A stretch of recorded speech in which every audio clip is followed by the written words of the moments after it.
Long term में equity will give returns, इसका understanding एक मेंटली बन चुका है इंडियंस में. And I think this is a very powerful change that has happened. This is not a change that is great only for the investors. This change is great for India. हमारे देश में जितने advisers होने चाहिए वो है ही नहीं. जो अमीर लोग हैं उन्हें भी नहीं मिल रही एडवाइजरी, तो जो एक आम इंसान है वो क्या करे.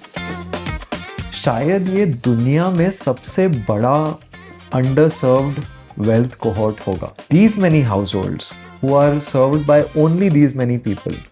This ratio is possibly the worst in the world. जब हम छोटे थे, पढ़ रहे थे, तो ये बात होती थी कि आपको इंजीनियर बनना है, डॉक्टर बनना है. कोई ये नहीं कहता है कि वेल्थ मैनेजर बने. जो अफ्लुएंट कैटेगरी में यूएस में पर हाउस जितने RMs हैं versus India है, India has to 10x the number of RMs to arrive at that same point. AI is the single biggest disruptor of the wealth management industry.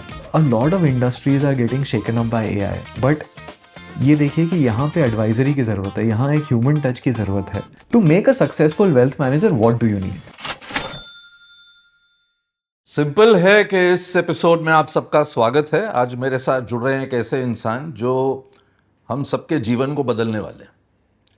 हम सब invest तो करना चाहते हैं और भारत में एक बहुत अच्छी चीज़ हुई कुछ साल पहले कि कई ऐसी एंटिटीज़ न्यू एज आई जिन्होंने वेल्थ मैनेजमेंट या जिसे कहते हैं अपने पैसों को मैनेज करने का तरीका बदला. और आज अगर इतने लाखों करोड़ों लोग जुड़ रहे हैं इस शेयर बाज़ार से, इस मार्केट से, फाइनेंशियल सर्विसेज से, तो इसका श्रेय जाता है संदीप जेठवानी जो डिज़र्व के को फाउंडर हैं, उनके और उनके जैसे कुछ और जो एंटरप्रेन्योर्स हैं उन पर. बहुत बहुत धन्यवाद संदीप. बहुत अच्छा काम कर रहे हैं आप, लोगों को जोड़ रहे हैं, उनको वेल्दी बनाने की कोशिश है आपकी डिज़र्व. शुक्रिया विवेक. हम आपके शोज़ कई दशकों से देखते आ रहे हैं.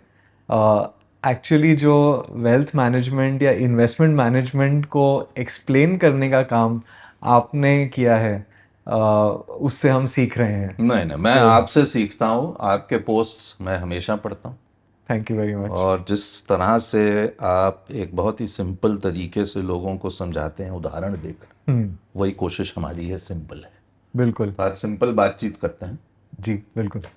तो सबसे पहले तो ये जो ट्रम्प साहब ने कांड कर दिया है, युद्ध ही छेड़ दी, तो अब जो जिस तरह से गिर रहा है बाजार, काफ़ी गिर चुका.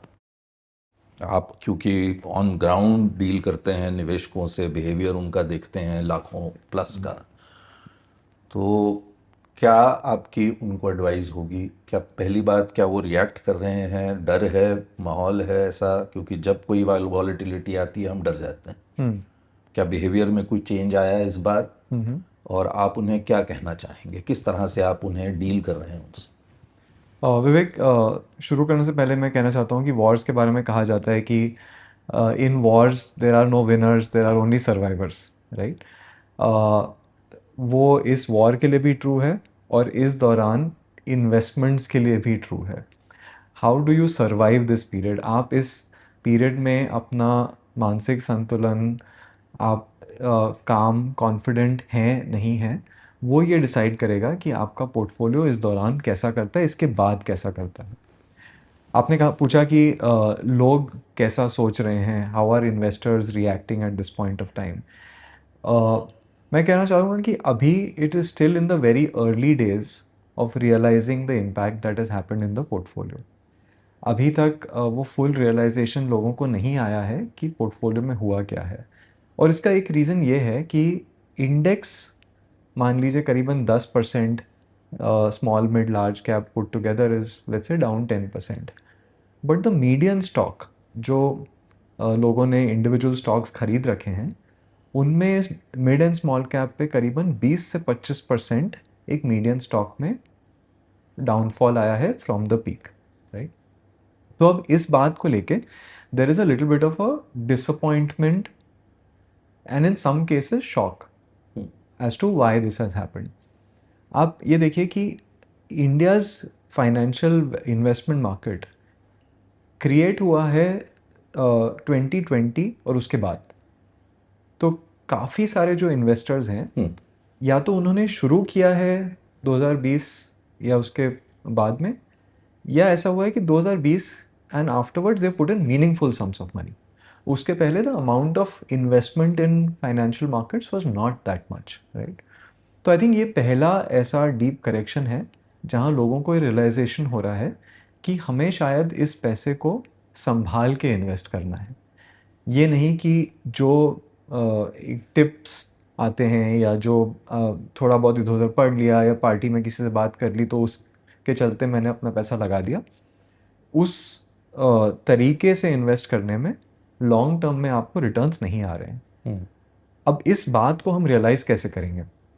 तो हमने एक ये प्लेटफॉर्म बनाया जो डिज़र्व का जो हमारा ऐप है, उसमें करीबन 2.25 लाख करोड़ रुपए का पोर्टफोलियो रिव्यूज़ हुए हैं उस ऐप पे। एंड हम ये देखते हैं कि एक एवरेज पोर्टफोलियो में करीबन 50 से 55 स्टॉक्स हैं। अच्छा। करीबन 30 से 35 म्यूचुअल फंड्स हैं। 30 से 35 म्यूचुअल फंड्स हैं in individual portfolios on an average. और ये इस वजह से हुआ है कि ये जो ग्रोथ हुआ है उसमें थोड़ा एड हॉक इन्वेस्टिंग लोगों ने किया है। म्यूचुअल फंड इंडस्ट्री ने बहुत अच्छी तरीके से लोगों को the merits of mutual fund समझाया है। अब ये हमारी इंडस्ट्री का काम है। म्यूचुअल फंड इंडस्ट्री ने अपना काम किया है, अब हमारी इंडस्ट्री का काम है लोगों को उनका पोर्टफोलियो सही से डिप्लॉय करने में हेल्प करने के लिए। तो I think it's an interesting time. It is obviously not a happy time.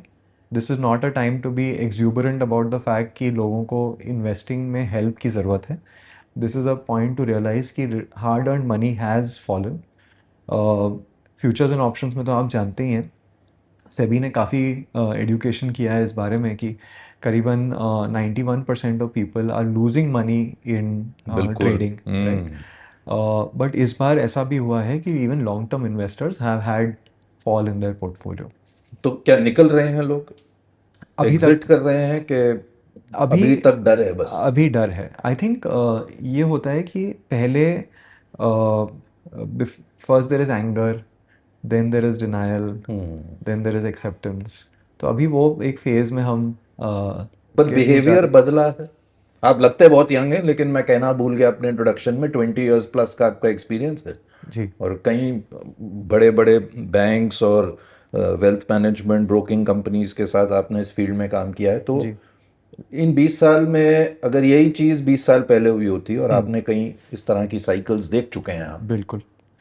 तो क्या रिएक्शन अलग होता, चेंज हुआ है कुछ बिहेवियर आपके आई मुताबिक? Would say that yes, change हुआ है। ये है कि लॉन्ग टर्म में इक्विटी विल गिव रिटर्न्स, इसका अंडरस्टैंडिंग एक मेंटली बन चुका है इंडियंस में। And I think this is a very powerful change that has happened. This is not a change that is great only for the investors. This change is great for India. Because इसके चलते जो capital formation हो रहा है, जो eventually जाएगा businesses में, जिसके चलते वो वेल्थ इफेक्ट क्रिएट होगा, जो वर्चुअस साइकिल होगा, वो I think we will see. But अगर आप ये कह रहे हैं कि are investors more mature, are they thinking about more long term, the answer is absolutely yes. Yes. Absolutely yes. And अच्छा लगा सुन के iska there's a collective effort that has happened from the industry, from voices like yours, from even certain sections of influencers, from the regulator side, to create this कि आपको long term के लिए invest करना ज़रूरी है। मैंने आपका भी फोकस बहुत रहता है एजुकेशन पे। एक चीज़ जो मुझे लगी, जो बार बार जब आप पर मैं रिसर्च कर रहा था, तो एक जो पैशन है, और शायद यहीं से स्टोरी शायद डिजर्व की बनती है और उस पर भी हम बात करेंगे कि, और ये मेरे लिए भी एक बहुत पर्सनली एक बहुत इशू रहा है कि हमारे देश में जितने एडवाइजर्स होने चाहिए वो है ही नहीं। बिल्कुल बिल्कुल। तो बिल्कुल जैसे आपने सही कहा, 2020 से बहुत लोग जुड़े बाजार के साथ। आज भी जब मैं चाहे MFDs का नंबर ले लूँ, चाहे मैं CFPs का नंबर ले लूँ, मिनिस्क्यूल। जी। तो जब हम 10-12 करोड़ इन्वेस्टर्स आ गए यूनिक, और उसको हम सेलिब्रेट करते हैं 140 करोड़ के देश में। और आपने अपने कुछ इंटरव्यूज में बड़े इंटरेस्टिंग डेटा पॉइंट्स दिए आपने कि भारत में लगभग 1 करोड़ करोड़पति हाउस होल्ड्स हैं, बिल्कुल और केवल 11,000 रिलेशनशिप मैनेजर्स हैं, बिल्कुल। जिसमें आपने शायद बैंक के आरएम्स भी चुन लिए, ब्रोकिंग आउटफिट सब चुन के आपने एक नंबर दिया। हो सकता है बदल गया हो, ये पुराना हो इंटरव्यू आपका, लेकिन जो अमीर लोग हैं उन्हें भी नहीं मिल रही एडवाइजरी। बिल्कुल बिल्कुल। तो जो एक आम इंसान है वो क्या करे? जो यंग प्रोफेशनल्स है भारत के, जो बाहर निकल रहे हैं आज एक इतनी नए इंडिया में। नहीं विवेक, आपने ये सही पकड़ा है कि 1 करोड़ करोड़पति हाउस होल्ड्स अगर आप सोचें, पहली बार एक तो इस बात को समझना हमारे लिए बहुत ज़रूरी है कि when I say 1 crore Crorepati households, so nearly 10 million households who have more than, let's say, $120,000 equivalent, शायद ये दुनिया में सबसे बड़ा underserved wealth cohort होगा.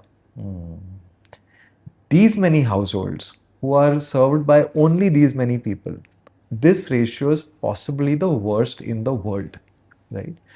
And in a way, it's a great thing also, because if you think about it, there are so many people creating wealth in India now, right? India is not a poor country, right? India is a wealthy country, right? And the wealth is concentrated. But even within that, जैसे आपने कहा 1% लोग 500 lakh crore own करते हैं। बिल्कुल। सो wealth concentration at the top is very high, but इनको भी service मिल नहीं रही। और इसका रीज़न ये है कि ये वेल्थ क्रिएशन का जो ग्रोथ हुआ है, industry has not been able to keep pace with that growth.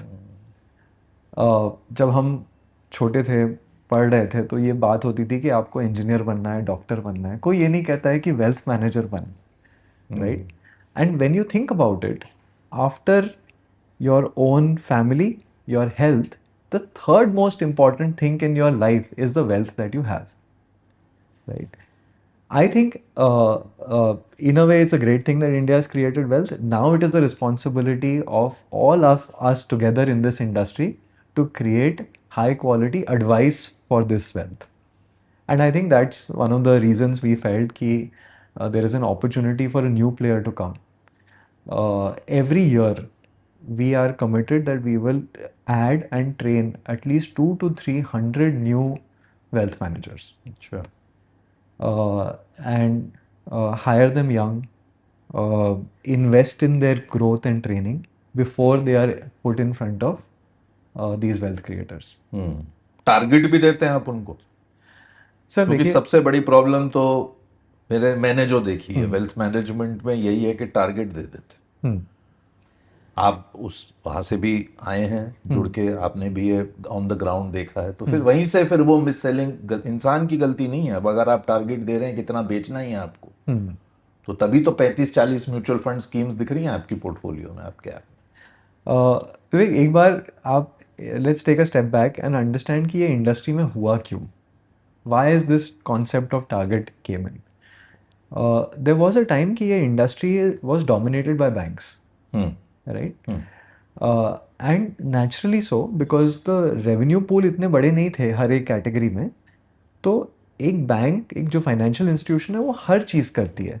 वो आपका बैंक अकाउंट भी चलाती है, वो आपको लोन भी देती है, क्रेडिट कार्ड भी इशू करती है, इंश्योरेंस भी ऑफर करती है, म्यूचुअल फंड भी ऑफर करती है, PMS AIFs भी ऑफर करती है, राइट? तो नेचुरली अब वो सेम RM है जो उसको बताया गया है कि आपको ये क्लाइंट से मैक्सिमाइज करना है रेवेन्यू, तो नेचुरली उसके चलते टारगेट्स आ जाते हैं।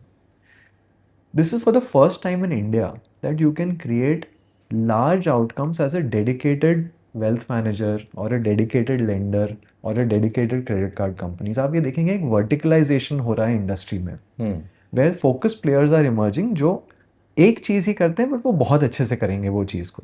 तो हमने ये मान के चले हैं कि हम वेल्थ मैनेजमेंट में अपना कंसंट्रेशन और फोकस लाना चाहते हैं। To make a successful wealth manager, what do you need? You need that the client stage with you for a long period of time. आपको ये चाहिए कि वो क्लाइंट आपको पीरियोडिकली आपके साथ पैसा ऐड करे, वो आपके साथ रहे through thick and thin portfolio ups and downs. If you think about it this way, then what does the relationship manager need to do? The relationship manager needs to build comfort with the client.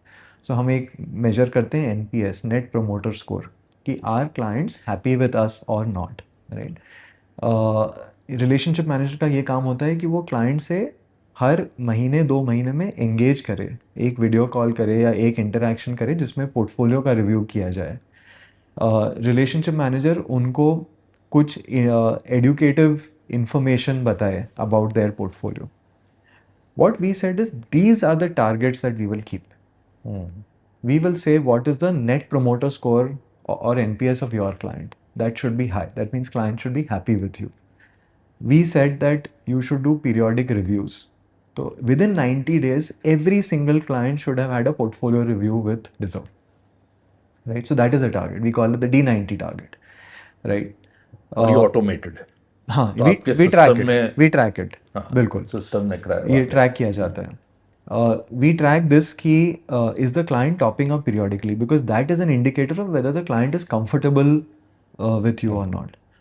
तो अगर ये question है कि targets हैं, तो answer is yes, but what are the targets is more important. जरूरी वो है कि क्या टारगेट है, कि अब केवल बेचना है, क्योंकि जो आप कोशिश कर रहे हैं, जैसे मैं देख रहा था, ये जो आउटकम ड्रिवन जो फी स्ट्रक्चर्स होती हैं जी, अगर उसको आप आउटकम को ठीक से डिफाइन ना करें और केवल एक नंबर बना के चलें, तो बिल्कुल। फिर वही प्रॉब्लम फिर हो जाती है। And Vivek, the real value of a client in wealth management is not in year 1 or year 2, but in year 5 and year 10 of their journey with the wealth manager.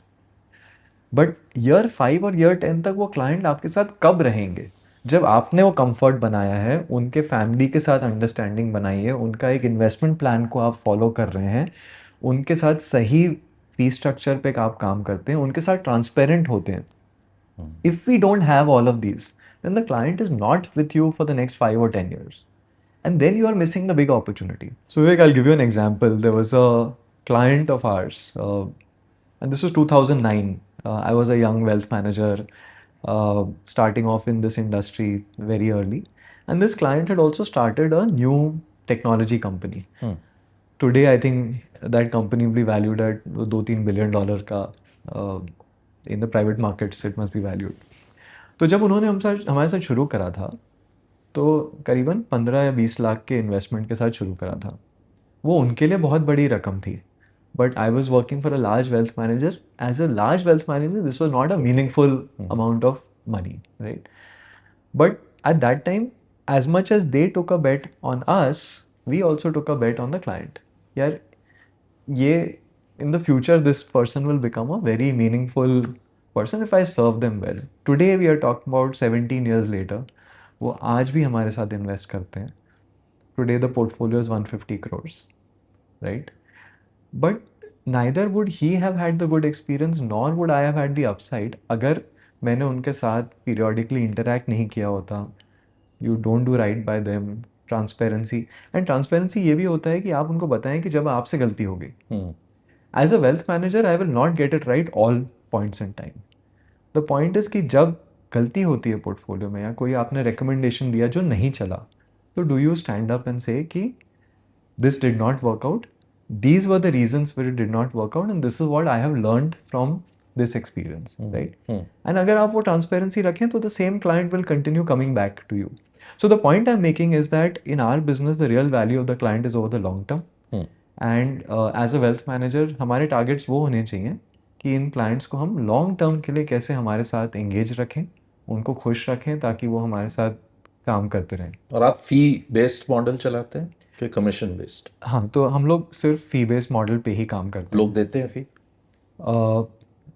इसका भी एक क्योंकि मैं जब इंडिविजुअल प्लानर्स से बात करता हूँ तो यही फीडबैक आता है कि हमारे देश में सब सोचते हैं कि फाइनेंशियल एडवाइस मुफ्त में मिल जाए तो अच्छी बात है. या सो जो सबसे बड़ी गलती मेरे ख्याल से हम सब कर बैठते हैं. So Vivek, India is not a market where people are not willing to pay fees. हमें ये समझना है, India is a value conscious market.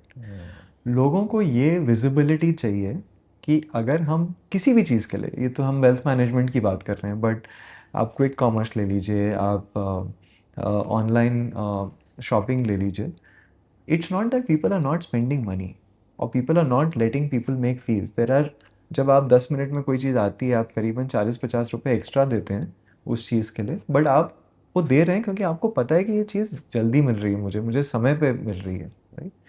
The same thing in wealth management, लोगों का समझना बहुत ज़रूरी है कि आप क्या वैल्यू एडिशन करोगे, आपका क्लाइंट का एक्सपीरियंस क्या होगा आपके साथ।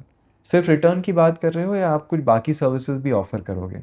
आप मेरे साथ रिव्यू करोगे पोर्टफोलियो का, आप मेरे फैमिली के पोर्टफोलियो की बात करोगे, सिर्फ आप जो मैनेज कर रहे हो वही दिखाओगे या दूसरी चीज़ें भी दिखाएंगे? तो I think people are asking for the questions on value.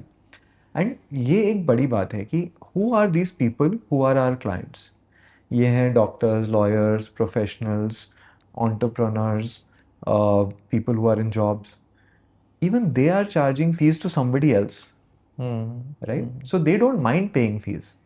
It's the problem with our industry is we have not been able to convince clients that there is value in the fee that they are giving us, right?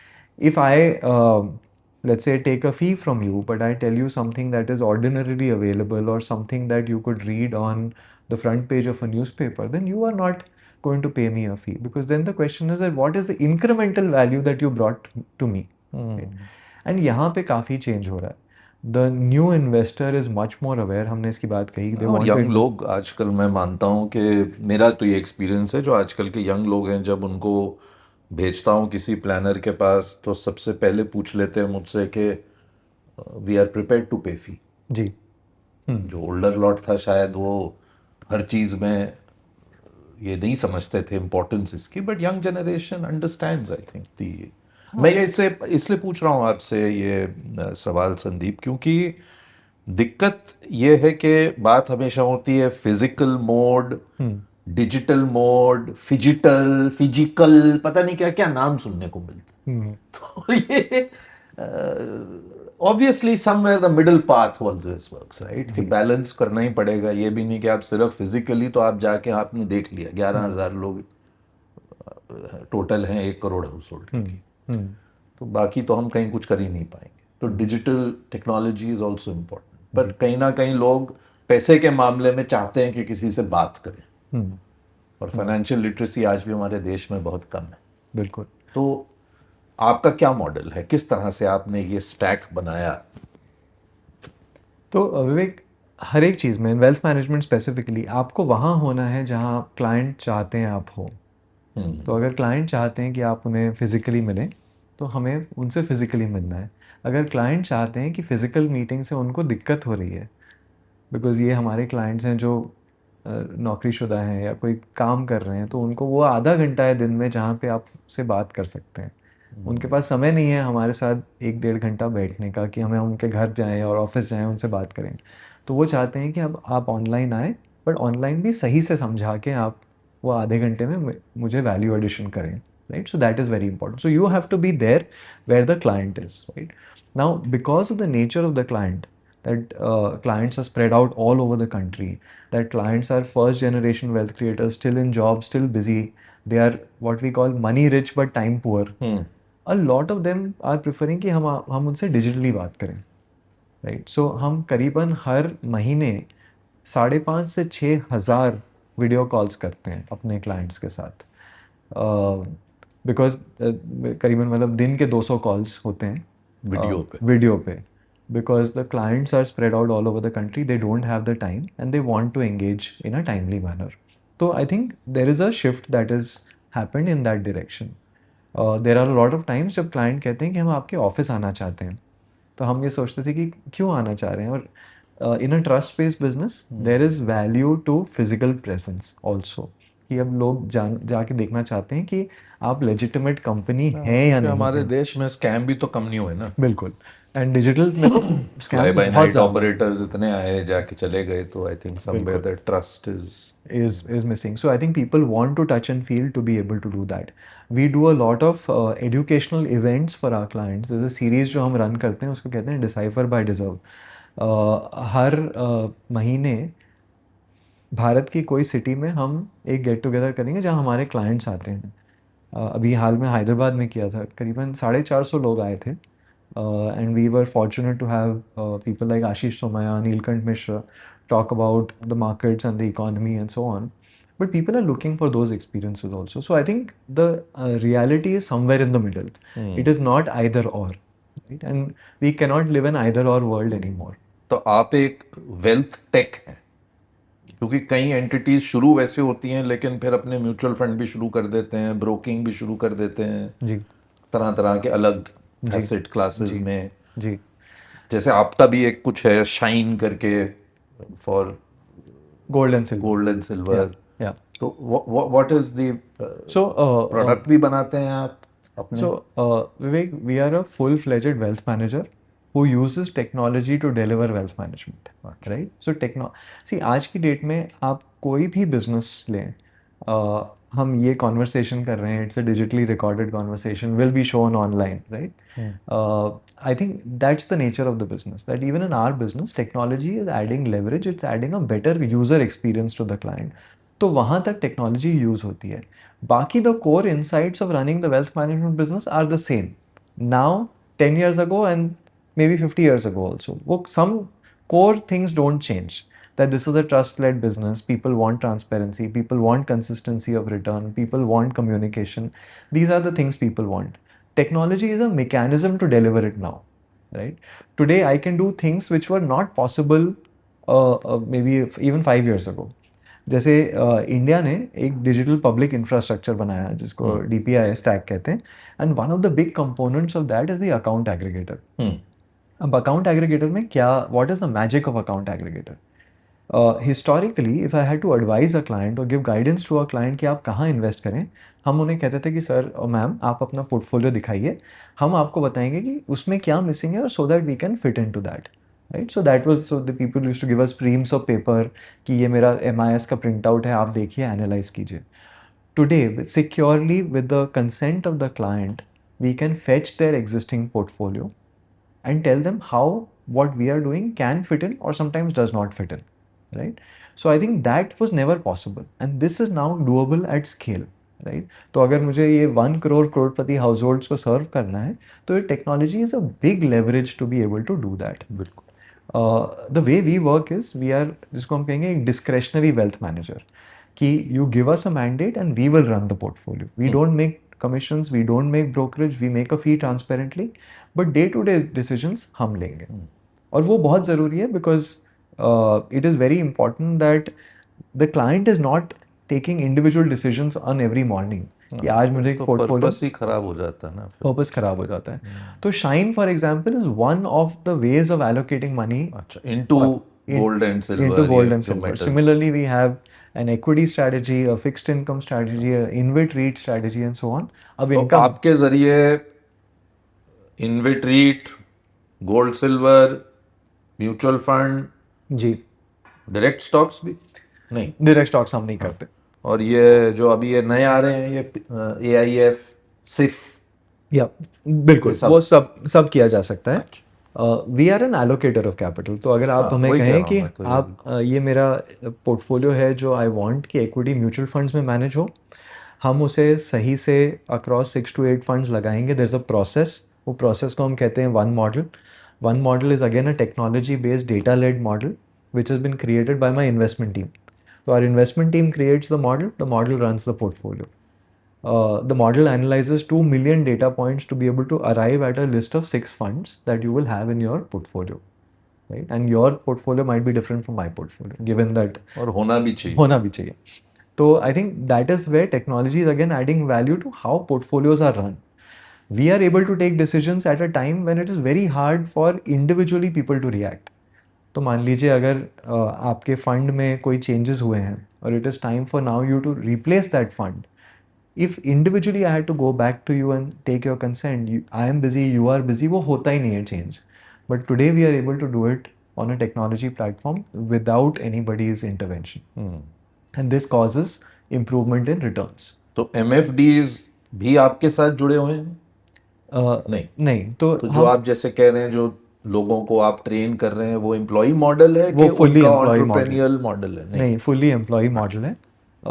It is my belief Vivek that we need to own every part of the user journey, including who is talking to the client and how are they communicating.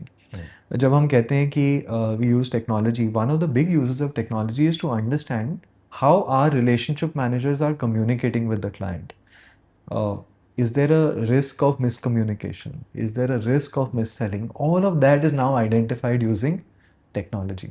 So today the risk of somebody saying कि sir इसमें आपको तो 25% return बन ही जाएगा, that risk is not there because that conversation will be picked up by the technology model which will then tell the RM कि आपने गलत कहा, आप reach out कीजिए client को और कहिए कि ये सही नहीं था, right? And that is how we can stop mis-selling. Right? How do you stop mis-selling otherwise, right? You can educate people, etc. But you can stop mis-selling by identifying it at the right point in time. और ये जो numbers हैं इन्हें आप कहाँ तक जाते देखते हैं, चाहे आप नंबर ऑफ इन्वेस्टर्स ले लीजिए या जैसे आपने ये 1000 लोगों का नंबर दिया, आपका क्या गोल है इसमें कि अगले 5 साल में आप कहाँ देखते हैं इस डेटा पॉइंट को? अगर आप मान लीजिए यूएस का एग्जांपल देते हैं और जो अफ्लुएंट कैटेगरी में यूएस में पर हाउस होल्ड जितने आरएम्स हैं वर्सेस इंडिया है, India has to 10x the number of RMs to arrive at that same point. तो आज जो हमारे पास 11,000 करीबन रिलेशनशिप मैनेजर्स इस पूरे इंडस्ट्री में काम कर रहे हैं, वो 1 से सवा लाख होने चाहिए. अगर ये नंबर 1 करोड़ रहा हाउस होल्ड्स का, वो 1 करोड़ भी नहीं हो, वो बढ़ता रहेगा. तो इस नंबर को यहाँ से 10 से 15 गुना होना है for us to be able to truly serve the affluent Indian. So the opportunity is huge. I tell a lot of people कि a lot of industries are getting shaken up by AI. But ये देखिए कि यहाँ पे advisory की ज़रूरत है, यहाँ एक ह्यूमन टच की ज़रूरत है. And wealth management can be a great career option for a lot of. और एआई तो इसमें बहुत पॉजिटिव होगा, आप तो ऑलरेडी कर चुके हैं. बिल्कुल. आपका जो आप जो समझा रहे हैं मुझे कि 2 मिलियन डेटा पॉइंट, तो ऑब्वियसली कोई टेक्नोलॉजी पढ़ रही है, वही तो एआई है. बिल्कुल. एंड एआई को लेके आई थिंक अगर हम एआई एक मिनट के लिए आप ये सोचें कि AI is the single biggest disruptor of the wealth management industry.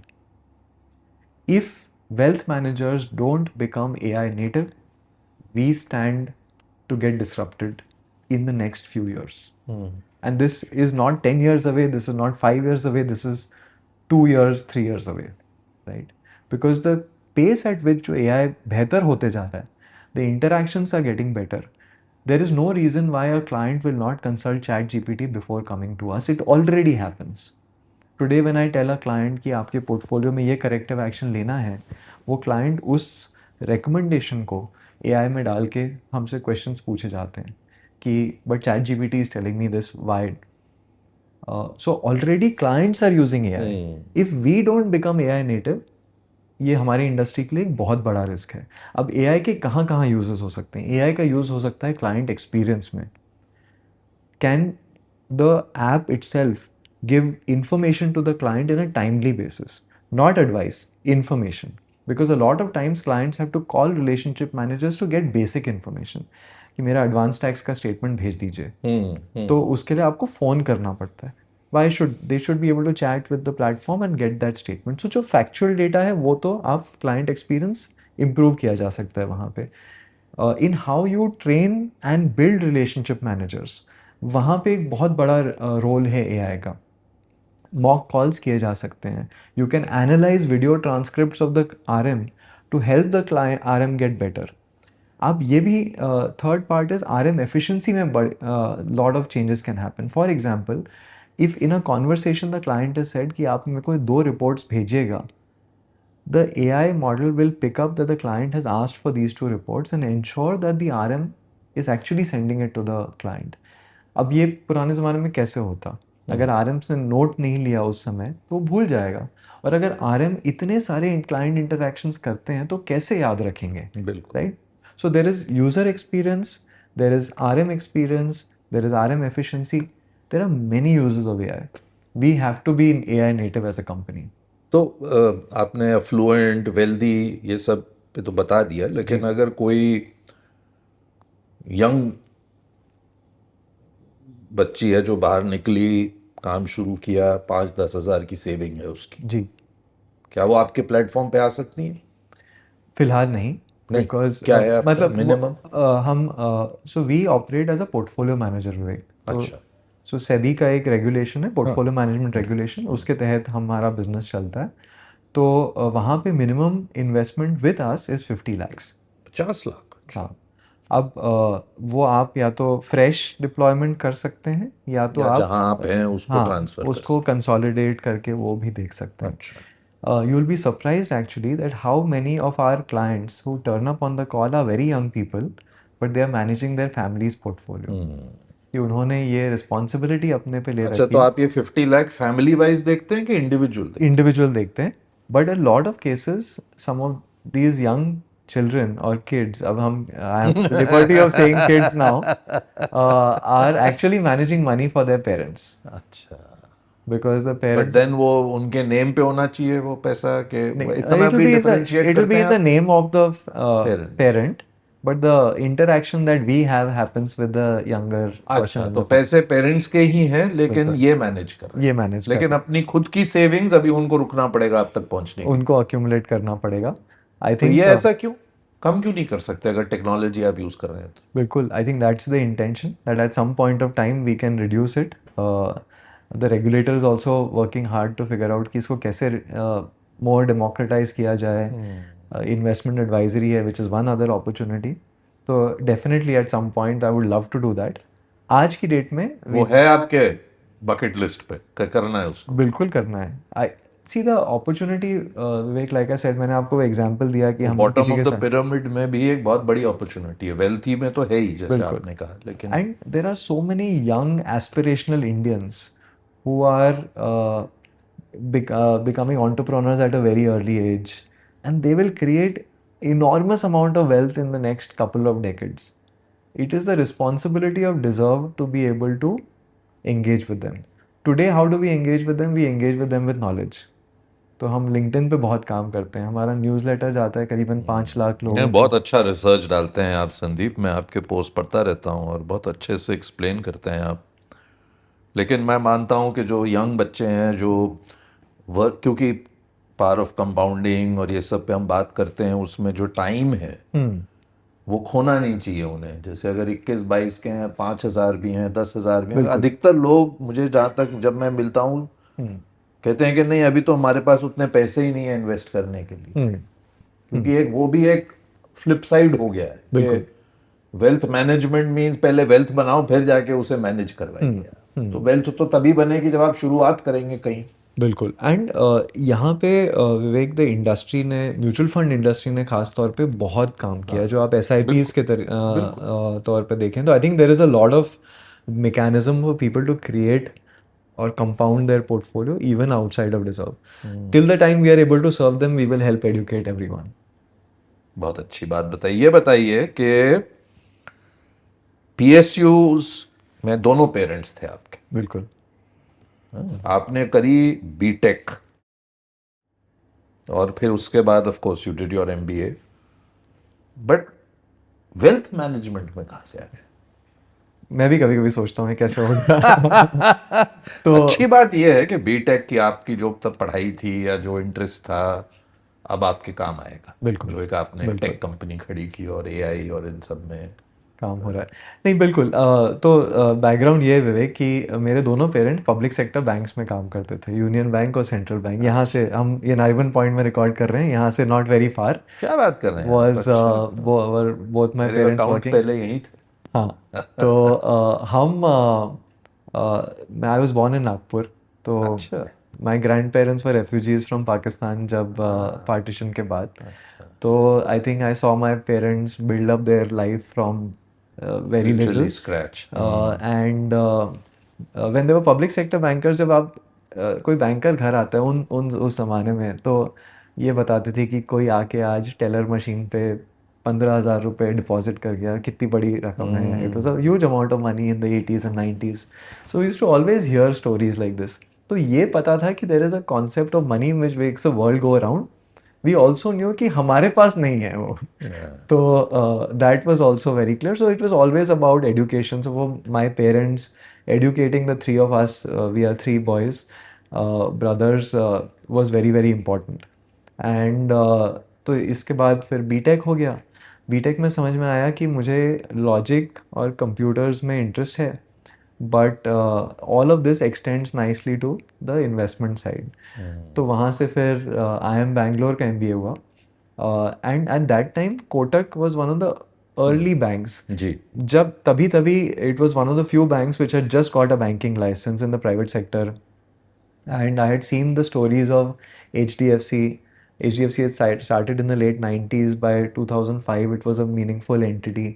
तो यहाँ था कि कुछ तो हो रहा है यहाँ पे and I should be in that sector. Kotak join किया. कोटक ने कहा कि एक डिपार्टमेंट बन रहा है वेल्थ मैनेजमेंट, आप वहाँ जाइए. तो वहाँ से फिर स्टोरी शुरू हुई.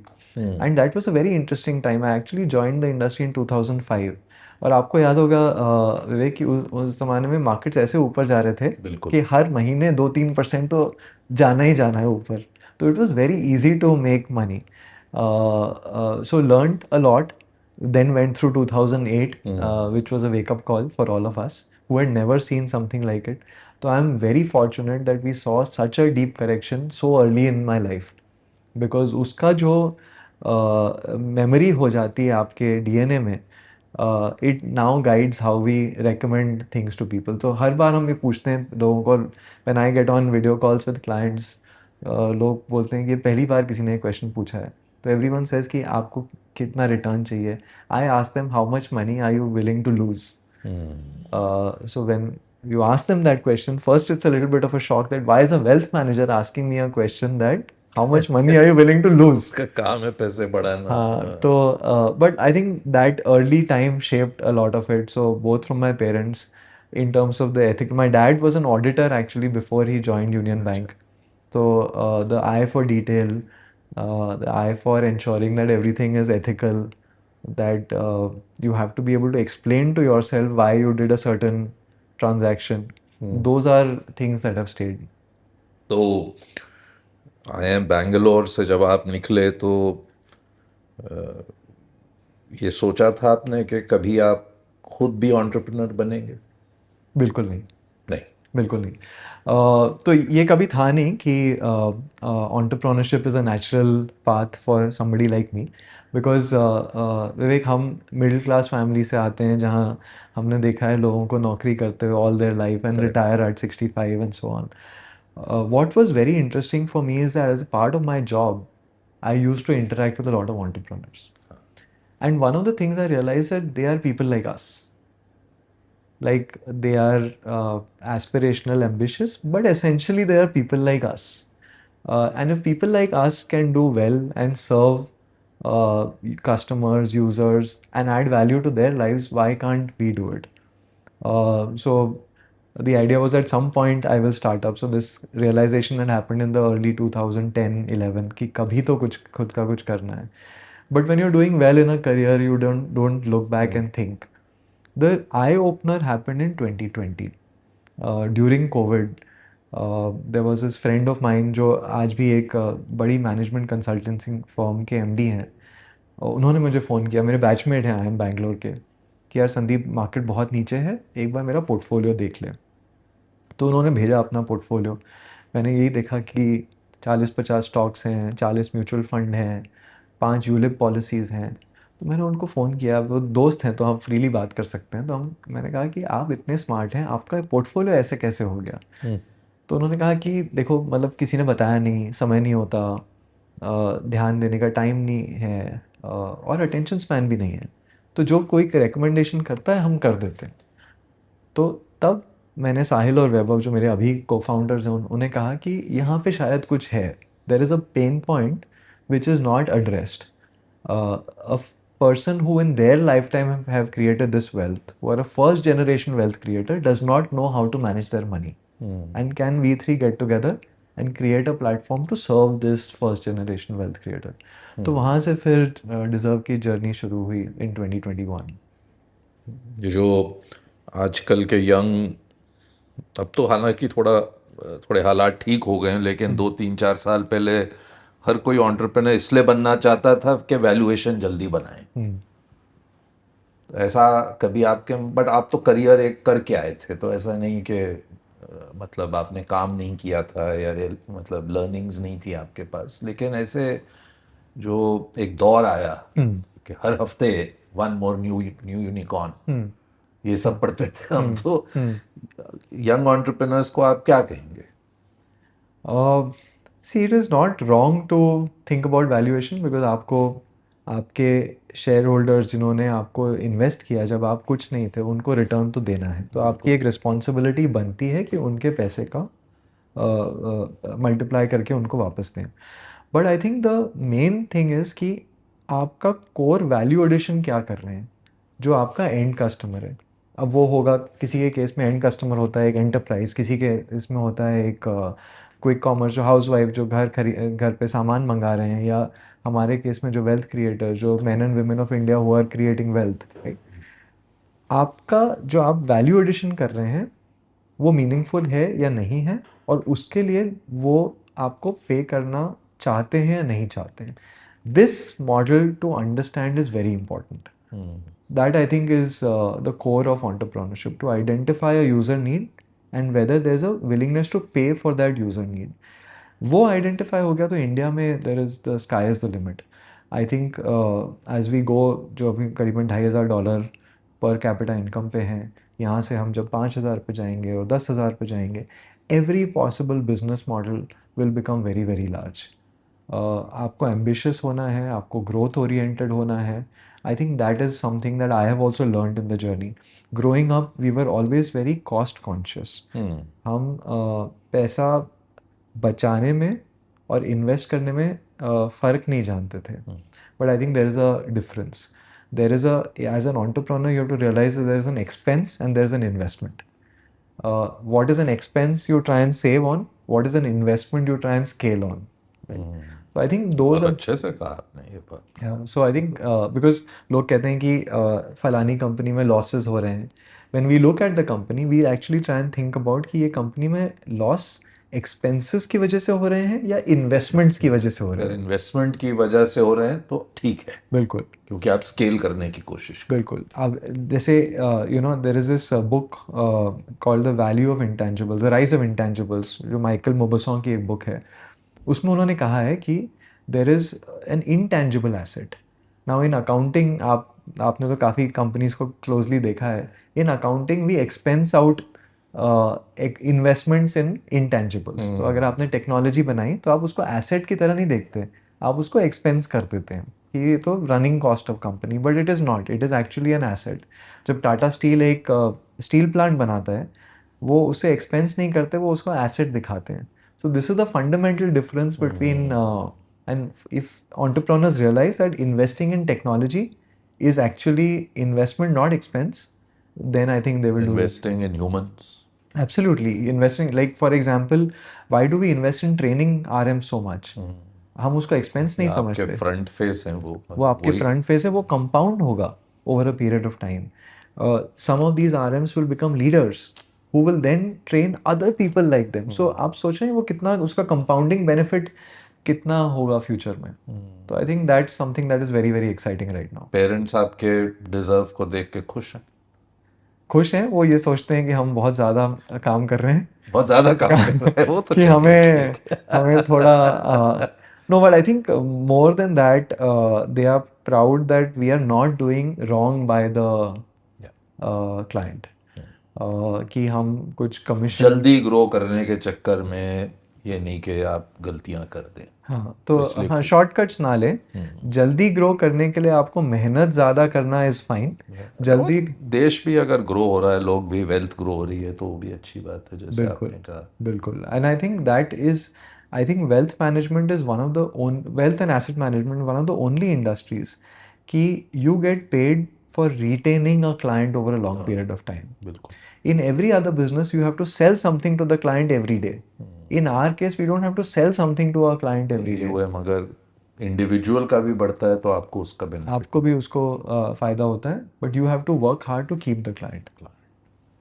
बहुत अच्छा लगा आपसे बात करके. Thank you very much Vivek. I wish you all the very best. Thank you so much. आप एक बहुत ही लंबी जर्नी पे निकले हैं और महत्वपूर्ण जर्नी पे निकले हैं. Thank you very much. इसको आप दृढ़ता के साथ चलते रहिए. आप सिंपल है पे आने के लिए, अपने विजडम को शेयर करने के लिए बहुत बहुत धन्यवाद. May God bless you. Thank you Vivek. Thank you. Wealth management is simple, it's not easy, but it's always simple. बिल्कुल, इट इज सिंपल. और एक्चुअली इजी भी, हाँ, जो आप बनाना चाह रहे हैं बिल्कुल, बना चुके हैं शायद। Thank you very much, thank you.